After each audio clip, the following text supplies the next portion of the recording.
नया चैप्टर हम लोग पढ़ते हैं वचन। वचन क्या होता है? शब्द के जिस रूप से उसकी संख्या का बोध हो उसे वचन कहते हैं। वचन के दो भेद होते हैं, एक वचन एक बहुवचन। एक वचन क्या होता है? शब्द के जिस रूप से किसी से एक वही वस्तु, पदार्थ या प्राणी का बोध हो उसे एक वचन कहते हैं। जैसे लड़की, घोड़ा, चिड़िया, नदी, पुरुष, ये सब एक वचन होते हैं। बहुवचन क्या होता है? शब्द के जिस रूप से एक से अधिक वस्तुओं, पदार्थों, प्राणियों का बोध हो उसे बहुवचन कहते हैं। जैसे लड़कियाँ, घोड़े, पुस्तकें, नदियाँ, ये सब बहुवचन।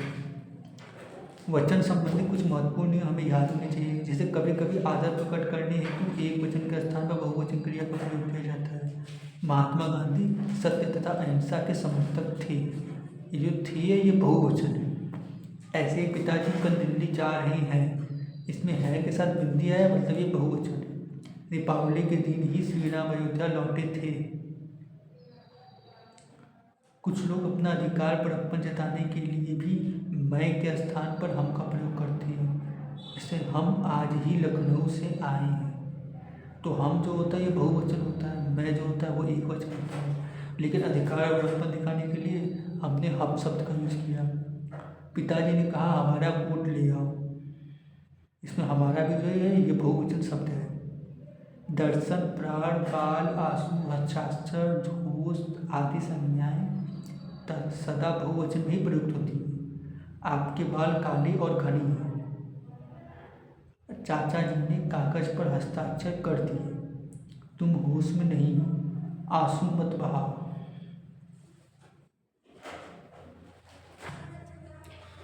कई बार जातिवाचक शब्द एक वचन में प्रयुक्त होती हैं और बहुवचन का बोध करवाती हैं। जैसे सेब से स्वास्थ्य अच्छा रहता है। नारी का सम्मान करना परमात्मा का मान करना है। मनुष्य ईश्वर की सर्वोत्तम रचना है। आग, दूध, पानी, वर्षा, जनता आदि शब्द सदैव एक वचन में प्रयोग होते हैं। गर्मियों में ठंडा दूध अच्छा लगता है। इस साल वर्षा अच्छी हुई है, जंगल में आग लग गई है।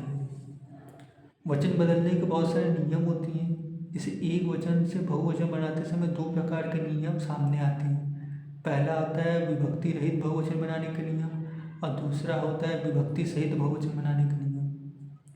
जैसे खजांची रुपए गिन रहा है, खजांची रुपयों को गिन रहा है। तो पहले में हमने विभक्ति रहित किया, दूसरे में विभक्ति के साथ किया है। पहले में विभक्ति सहित है, दूसरे में विभक्ति रहित है। घोड़े घास खा रहे हैं, वे घोड़ों को घास खिला रहा है। इन वाक्यों में रुपयों का, घोड़ों का बहुवचन है, परंतु रुपयों तथा घोड़े विभक्ति रहित हैं, पर रुपयों को, घोड़ों को विभक्ति सहित है। इस आधार पर हम नीचे बहुवचन बनाने के दोनों नियमों पर विचार करेंगे। जैसे लड़का का लड़के बनता है जब अकलन संज्ञाओं में अंतिम आ को ए बदल दिया जाए। कपड़ा का कपड़े, खड़ा का खड़े, बूढ़ा का बूढ़े, बच्चा का बच्चे, लोटा का लोटे, बेटा का बेटे, छाता का छाते, तोता का तोते।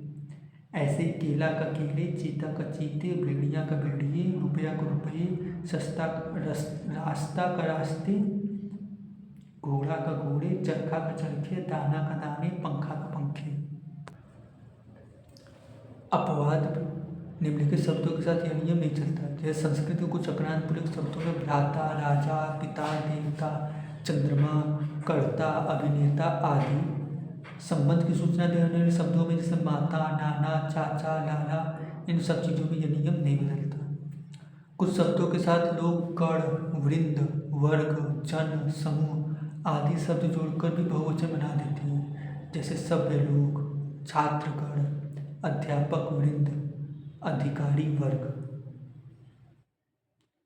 कुछ पुल्लिंग शब्दों के रूप में एक वचन और बहुवचन दोनों समान होते हैं। जैसे बालक बालक, मुनि का मुनि, योगी का योगी, साधु का साधु ही होगा, बाबू का बाबू, चौबे का चौबे, जौ का जौ, मनुष्य का मनुष्य, कवि का कवि, कुड़ी का कुड़ी, गुरु का गुरु, हिंदू का हिंदू, दुबे का दुबे। स्त्रीलिंग बनाने के कुछ नियम है। जैसे अक्रांत स्त्रीलिंग शब्दों में अंतिम अ को ए कर, जैसे आँख का आँखें, बात का बातें, रात का रातें, बहन का बहनें, सड़क का सड़कें, पेंसिल का पेंसिलें। पुस्तक का पुस्तकें, कलम का कलमें, झील का झीलें, दीवार का दीवारें, नहर का नहरें, चाल का चालें। अकरांत शब्दों में अंतिम आ के साथ ए जोड़कर भी बनाया जाता है बहुवचन। जैसे सभा का सभाएं, कन्या का कन्याएं, अध्यापिका का अध्यापिकाएं, कक्षा का कथा का कथाएं, लता का लताएं, महिला का महिलाएं। माता का माताएं, बालिका का बालिकाएं, लेखिका का लेखिकाएं, कथा का कथाएं, भावना का भावनाएं, सेना का सेनाएं, कविता का कविताएं, माला का मालाएं। इक्रांत स्त्रीलिंग शब्दों के अंत में या लगाकर भी हम लोग बहुवचन बनाते हैं। जैसे जाति का जातियाँ, नीति का नीतियाँ, तिथि का तिथियाँ, रीति का रीतियाँ, राशि का राशियाँ, पंक्ति का पंक्तियाँ, निधि का निधियाँ, समिति का समितियाँ।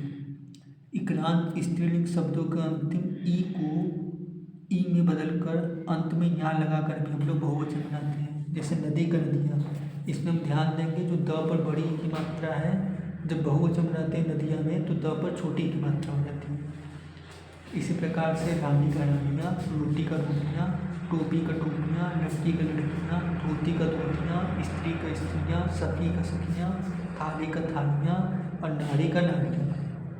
उक्रांत और उक्रांत और अक्रांत स्त्रीलिंग शब्दों के अंत में ए लगाकर भी किया जाता है। जैसे वस्तु का वस्तुएं, धेनु का धेनुएं, ऋतु का ऋतुएं, बहू का बहुएं, वधू का वधुएं और गौ का गौएं।